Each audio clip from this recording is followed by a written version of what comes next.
Hi folks, a warning here. This episode includes graphic descriptions of assault images in a cartoon. I seem to have a knack for being in the wrong place at the wrong time in a way. Walter Bargan was a junior at the University of Missouri in Columbia in February 1969. Tell me about the day that you got arrested. It was a very cold day. The wind was blowing. I remember everyone was really bundled up. I saw a couple of very obvious people who were policemen, plainclothes policemen. Walter walks down Hit Street. Groups of students brave the cold weather as they walk to class, cutting through the neighborhood of historic classroom buildings.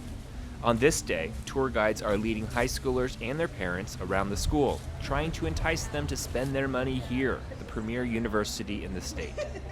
Walter is passing by the ornate three-story clock tower of Memorial Union. Standing in front of the clock tower, there were 4 students with stacks of pamphlets. To each passerby, they hold out a hand with a copy of their underground newspaper. And I happened to walk by one of the people who was giving away the free press. And he said, and I kind of vaguely knew him. And he said, hey, can you watch these newspapers while I go in and get a cup of coffee to warm up? And I said, sure. And it was like 30 seconds later, the police came up and arrested her. The 4 people who were handing out the copies of the paper. The stack of papers Walter's friend handed him, the one he just got arrested for passing out, is the latest issue of the Free Press Underground. It's a student paper that publishes for a couple of years in the 60s and 70s. What generally was the tone of the Free Press Underground on campus? It was very provocative. It was could be angry. It was really trying to point out the flaws, the contradictions, and the darkness of our society, of our lives being controlled by the military-industrial complex.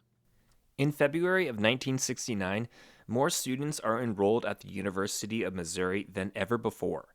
State funding for higher education is high, and the GI Bill has made college more accessible to middle and working class kids. Of course, the GI Bill comes at a price. Vietnam is going on as well at this time. Oh, it colored everything. Yeah, what No, was it was a that? dark cloud. After graduation, some of those students will be conscripted into military service and shipped off to Vietnam. The war is in full swing. The Free Press Underground is highly political, and it is very critical of, you guessed it, the Vietnam War, of Richard Nixon, of the CIA, and the list goes on. The cover of Volume 4, Number 3 of the Free Press Underground features a political cartoon reprinted from a publication by a national group called Students for a Democratic Society. And here's the warning for the graphic description section. The cartoon depicts 2 groups of police officers sexually assaulting 2 women. One woman is dressed as Lady Justice. She's being held up by one officer with his pants down, raping her. Another officer uses his baton to hold up Lady Justice's chin. In the foreground, another officer with his pants off pins down a woman dressed as the Statue of Liberty as he rapes her. Other officers in the cartoon smile, laugh, and help with the assault. Words circling the cartoon say liberty and justice for all. It's justice being violated. It's our freedoms being violated by the police. And, you still see that today.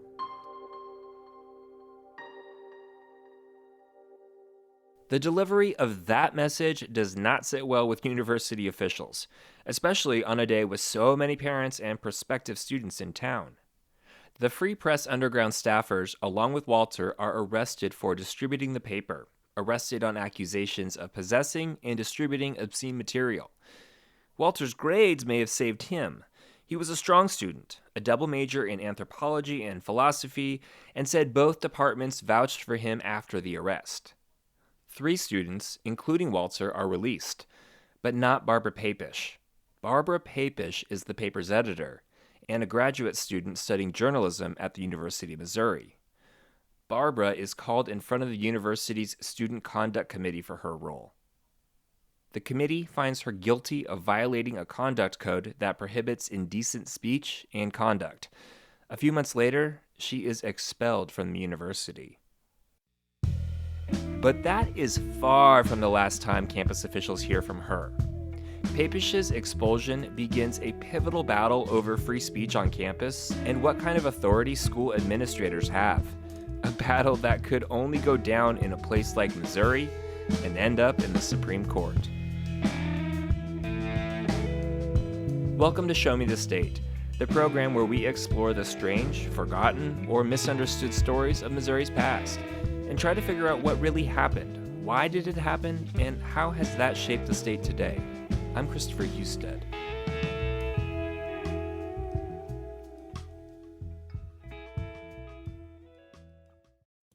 You're listening to the Show Me the State podcast from KBIA 91.3 FM.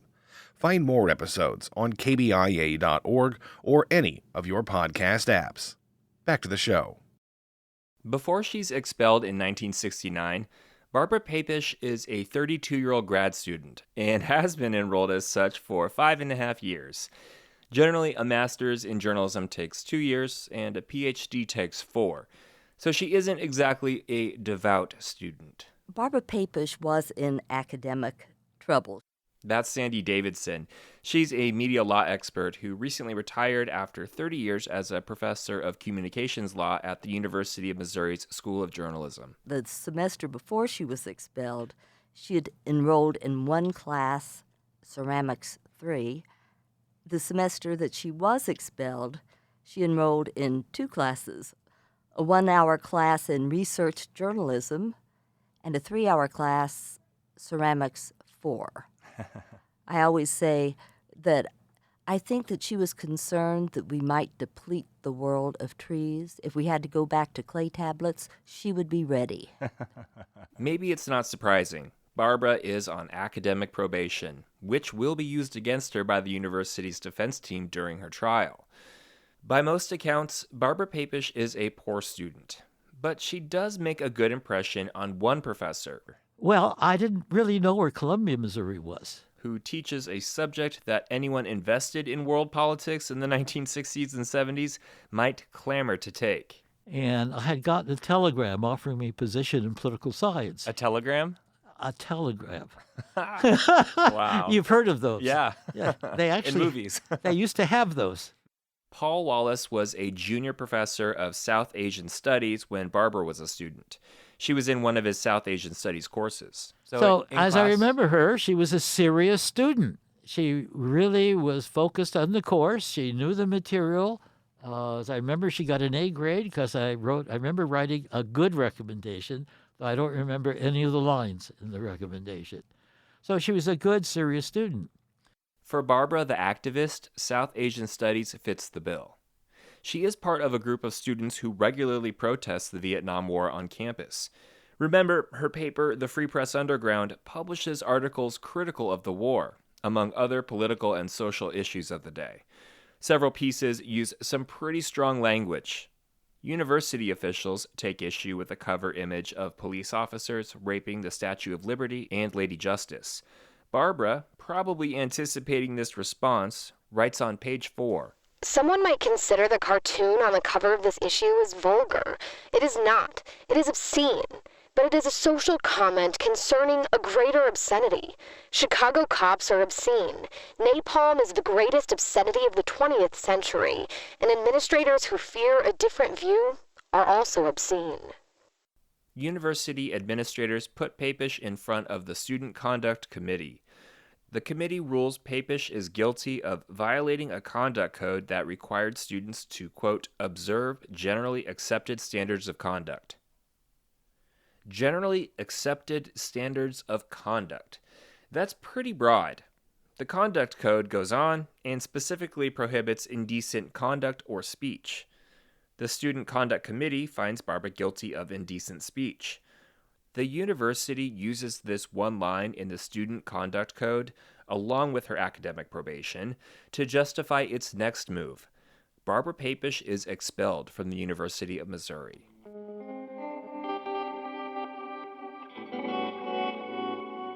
Barbara isn't just mad about her expulsion, she's mad about something a lot bigger than herself.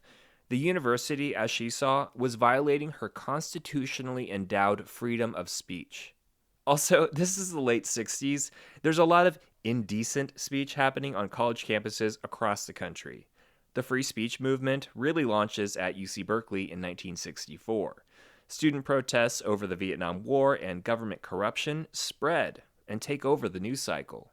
So how, in the middle of Missouri, did a student passing out a publication make it to the U.S. Supreme Court? Paul Wallace, Barbara's professor, came to the University of Missouri from California, where these kinds of protests happened on a much bigger scale. Do you think Barbara Papish would have been expelled if she passed out the copy of the Free Press Underground at Berkeley? No.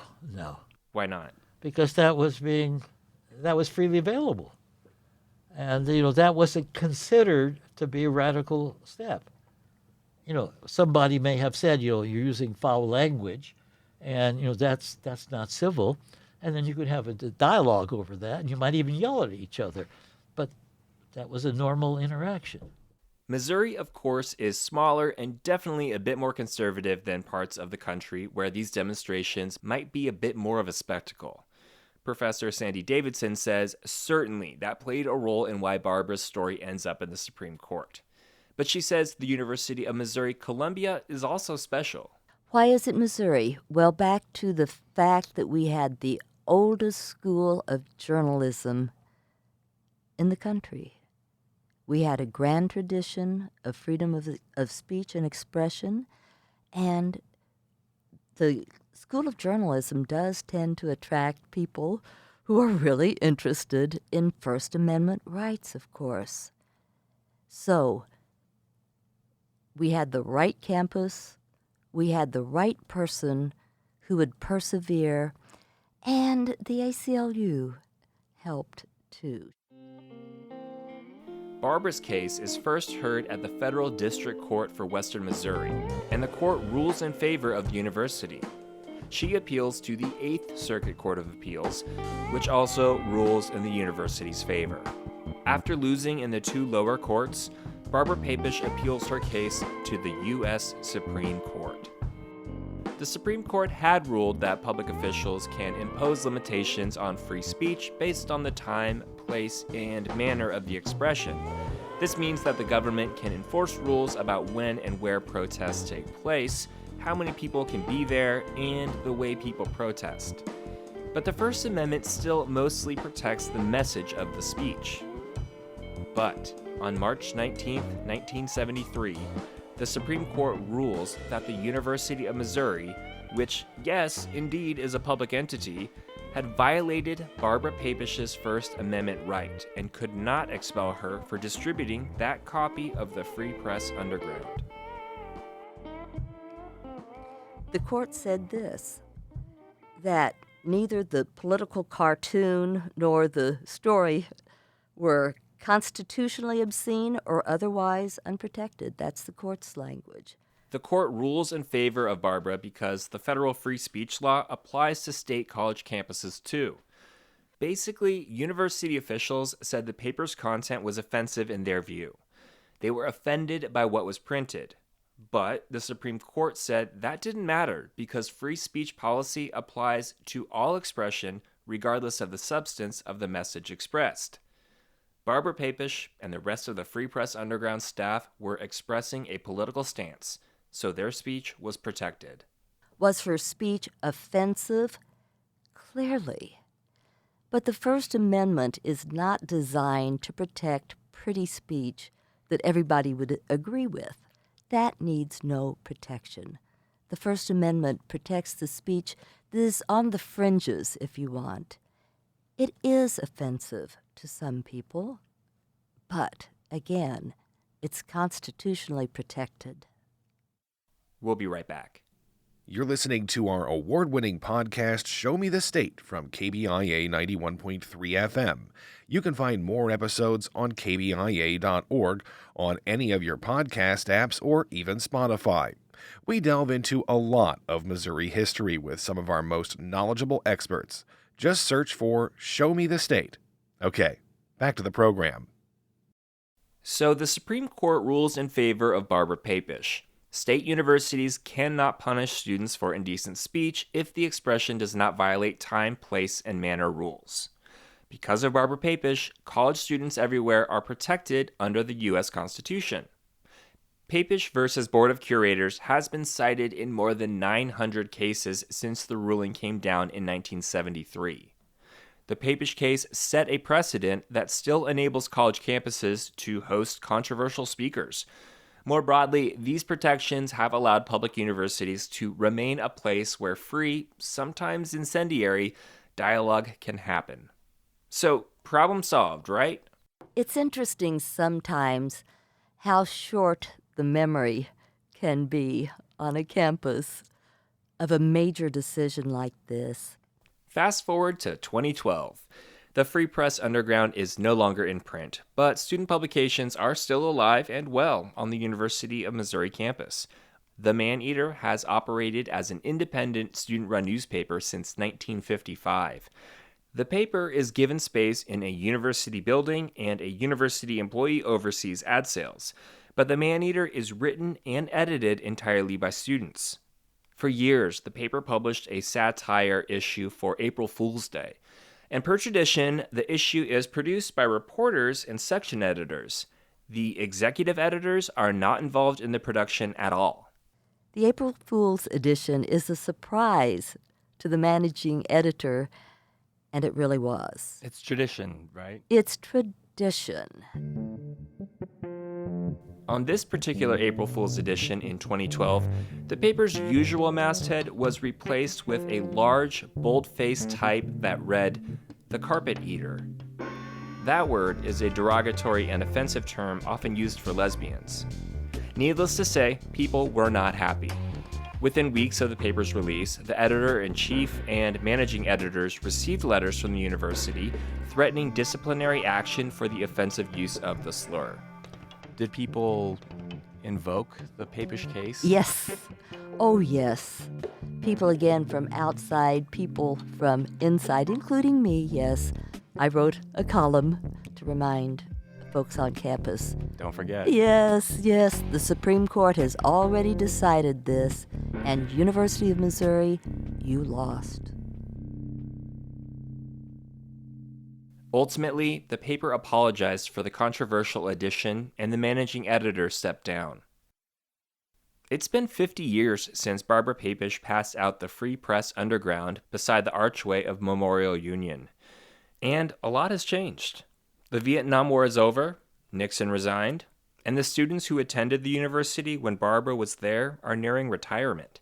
And the ways we communicate have changed a lot since then, too. Sure, students still protest on campus quads, notably at the University of Missouri in 2015, when concerned student 1950 protested racial issues on campus. But a lot of political discourse has moved online, and now, especially social media. I think that when people are in the privacy of their homes, sending out their messages, maybe their tweets, filters are off. Some of the things that I have seen on social media just go beyond the pale. Legal scholars like Sandy Davidson will tell you that free speech law has not caught up with the digital age. The case law that defines what speech is protected and what is not generally dealt with in-person interactions or stories and images in printed publications. And while campus publications like the Free Press Underground or the Man-Eater have more structured guidelines these days, the online communities formed still feel a bit like the Wild West. The rhetoric on social media sometimes is downright hateful. The question would become, when does it become hate speech? Clearly, some speech can be prohibited. A true threat can be prohibited, And social media has certainly given an outlet for threats. Is that sort of the new frontier, if you will, about freedom of speech when we now are talking about how much hate speech we do see, not necessarily just on social media, but on campuses, and what needs to be kind of addressed there? Some people might want to say we need to get in and control the internet more. That scares me. Clearly, if the speech has gone to the point that it is a true threat, that is a federal crime. These days, with such incendiary discourse online, discourse is generous, how do you prevent the hate and threats but protect free speech? I think education, honestly, trying to make people aware of the harm that words can cause, even if it does not rise to the position of a legal offense. Just trying to be kinder to our fellow citizens. That should be a goal. So what happened to Barbara Papish? Surprise! Barbara didn't return to school in Columbia to finish her master's degree after the case. She did earn another bachelor's degree in art and a master's degree in technical writing from Bowling Green State University. She moved to the East Coast and worked at a few publications in the Boston area. Unsurprisingly, she remained politically active. After moving to Beverly, Massachusetts in 1984, she joined the Beverly League of Women Voters and acted as the treasurer of the Beverly Democratic City Committee in the early 2000s. She stayed involved in government committees and art festivals. According to her obituary that was published in a local Salem, Massachusetts paper, those who knew her said they missed her upbeat personality and her commitment to standing up for her beliefs. Barbara Papish died on June 27, 2013, at the age of 76 after a long illness. Her case lives on in journalism classes and free speech activism circles. To me, she has the legacy of a strong woman who was committed to an important social issue. How many people would have the willpower to keep on going after losing at the trial court level and at the Court of Appeals level, then to pick yourself up by the bootstraps and go to the Supreme Court of the United States to have your case argued? And I have to admire her for that willpower and commitment.